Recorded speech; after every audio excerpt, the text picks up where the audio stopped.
Kisah nyata sniper wanita terbaik di dunia sangat mematikan dan susah dibunuh. Dalam medan perang, setiap pasukan tentu memiliki setidaknya satu penembak jitu. Hal ini dilakukan untuk memastikan keamanan pasukan perang.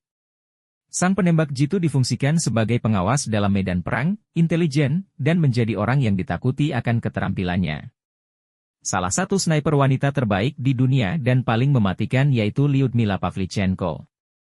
Lahir pada 1916 di Ukraina, Lyudmila Pavlichenko terkenal sebagai sniper wanita paling mematikan sepanjang sejarah. Ia ikut terjun ke medan tempur di Perang Dunia Kedua untuk membela Red Army, julukan militer Uni Soviet.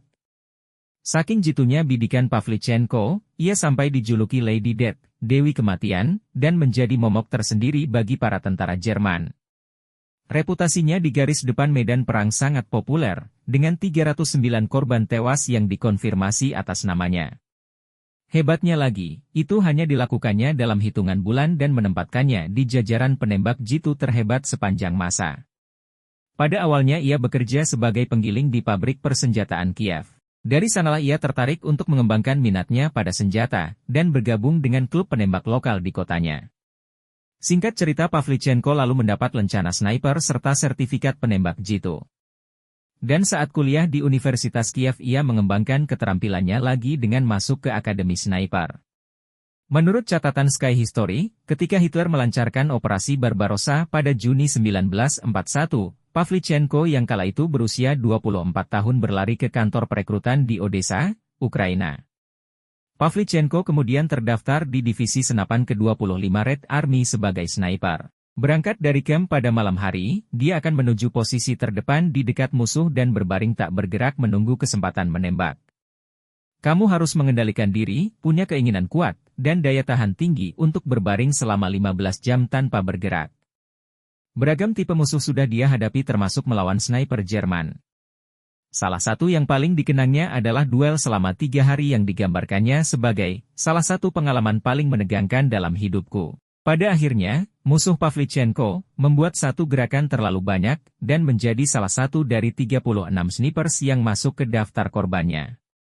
Pavlichenko sama sekali tidak menyesali peluru-pelurunya yang membuat musuhnya kehilangan nyawa. Satu-satunya perasaan yang kumiliki adalah kepuasan besar yang dirasakan seorang pemburu yang telah membunuh mangsanya. Namun tidak semua kisahnya berakhir bahagia di medan perang.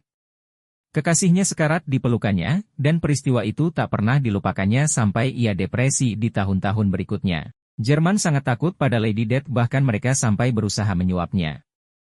Lyudmila Pavlichenko, datanglah ke kami.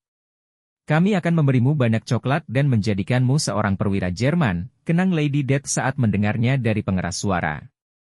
Bujuk rayu itu tak berhasil, dan Jerman beralih mengancam.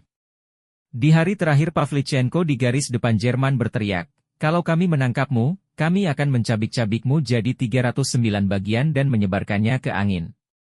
Bukannya takut, Pavlichenko malah senang.